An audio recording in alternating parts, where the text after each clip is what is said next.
It's the Digital Board Gamer here today. Today we have BGA Week in Review. It was a pretty full week. We had technically four full releases, and we're looking at 5 beta games to go over today. First up, Monday, we had 2 games, Khiva and Ekko release. Khiva is a card placement tug-of-war game. So in this game, you're going to be playing 2 cards and then passing 2 cards in a 2-player game. In a 3 or 4 player game, I believe you play 1, pass 1. But in the 2-player game, I played a 3 and a 3, a blue 3 and a green 3. You're going to move camels in this order. So white will move first and around this corner. So the blue camel moved 3 first, 1, 2, 3. Footprints here indicate spaces that the camel can travel on. You see here, 1, 2, 3, the camel moved here. And then I played a green 3. The problem with it, and where the placement comes in, is my opponent actually played a green 2. And the green 2 cancels any card played that turn of a higher number. So the 3, the 4, the 5. So basically you cancel that and he gets to move 2 spaces. Then he played a black 1, so it moves 1 space. During that turn, when I talked about passing cards, I got the 2 cards he passed and he got the 2 cards I passed. And then you keep playing until you have 2 cards left in your hand and it recycles. When camels move, you'll get certain things. The biggest thing is there's rugs. You'll get a random rug card. When you reach the end of this space, the camel will score the points on top of it, and any rugs of that color will get flipped over and will then score.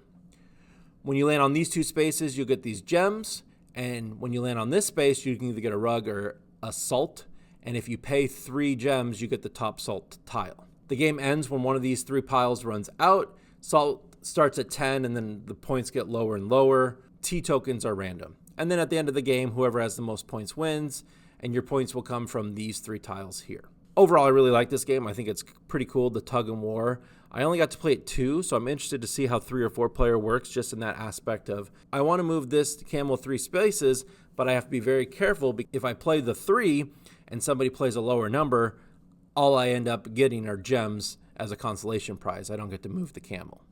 The other game released on Monday was Ekko. Ekko is a real-time only game, so you have to play it real-time, which is kind of a drag for myself. But what you're going to be doing in this game is you're going to want to try to get rid of your hand. The way you do that is there's a requirement here, 55 plus. I have to play a card higher than this 55. And you'll see here my opponent does that. Now I have to play a card lower than 60. And you see I do that. These orange cards are special because there's no Ekko version of it. You know, a 22 is only a 22. So these cards here have a special play. When you play them, you actually get to go again, which I do. So now my opponent has to play lower than a 14. They do. I have to play higher than a 5. And you can see how the gameplay works. Now, the interesting thing about this game is the Ekko version, and that's where this mirror version comes in. So there's a 34 right here. Since I have the Ekko or mirror version of it, I can instantly hit this button and I can play out of turn. I just drew this card, but because I hit this button, I can play that card. And now I make the decision. My opponent can either draw a card or I can discard a card. So you keep playing, and then at the end of the round, whoever has cards left in their hand scores points. Oranges are worth 2. The other cards are worth 1. And then basically whoever scores 12 points first, their opponent wins. You're trying to make your opponent score 12 points. Mythicals is a card game where you're going to be drawing cards and then placing down sets or runs to score these little tokens. So what you're basically going to do is in your turn, you can either draw 3 cards from the deck or draw all of cards in a pile. So here I chose to draw 3 cards, and then you can draw all of one color type to your hand. So here I can only draw 1. I choose the wild, and then the other ones go down in the pile. Now I have the option to take mastery tokens. To take a mastery token, you just have to meet the requirement. The lowest requirements is you have to have a run, so 2, 3, 1, 2, etc., and then the requirements get harder and harder. This guy over here, this mastery token says you have to have 2 of the same value of different colors, and this last one says you have to have all 6 cards. So you have to have 1, 2, 3, 4, 5, and the wild. So here I take a mastery token, I turn in my 2 purples, and I take the 2 token. Then you have the option to reinforce or lock a tile. Reinforce, what my opponent did here, is basically you put bonus points on this, making it worth 4 instead of 2. Locking a tile, you flip it over, no more reinforcement tokens can be put on it. And then basically you just play through. The only other important rule is if I ever draw the same number, so if my opponent was to draw this 3 and 5, since he already has a 5, you have to discard the 5 and give it to your opponent. Then at the end of the game, you score all your mastery tiles and then any of these bonus tiles, and whoever has the most wins.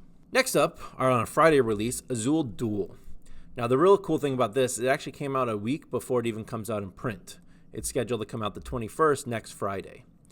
So I'm going to assume that you've played Azul game before to explain this game because it's a little bit more in depth than some of the other ones. So the big takeaways are when you draw from your factories here, instead of tiles going to a big pool, in the small factories, they'll get stacked up like here. So if I take these 2 tiles here, you'll see the other 2 will get stacked up, and I can choose how to stack them up. And that's the factory actions for the sun side. From the moon side, you'll see 5 moons here. You can take from the moon. To take from the little factories, you only get the options to take the top tile. From the big factory, you can take any of the 4 here. If you draw a tile from the big factory, you do have to take the first player marker, which means you'll be first next turn, but you lose 2 points.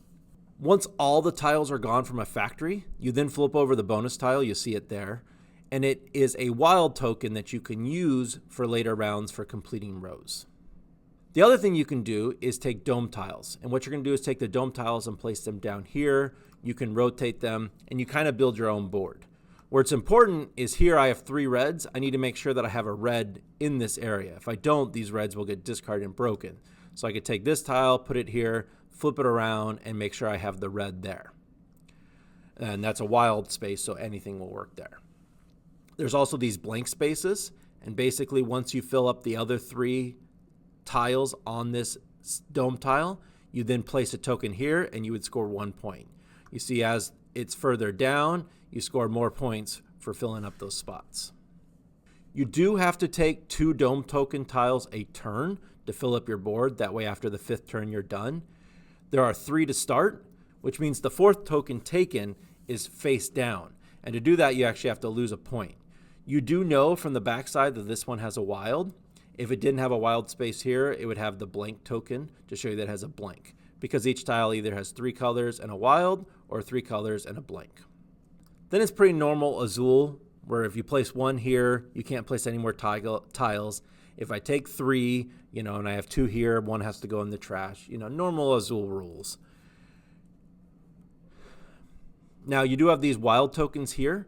So if I had 3 tokens here and I was just missing 1, I can use these 2 since they match, and it could be that 4th one, and then I could place it. Again, I have to make sure that I have purple in this line so I could place it, but I have 2 options.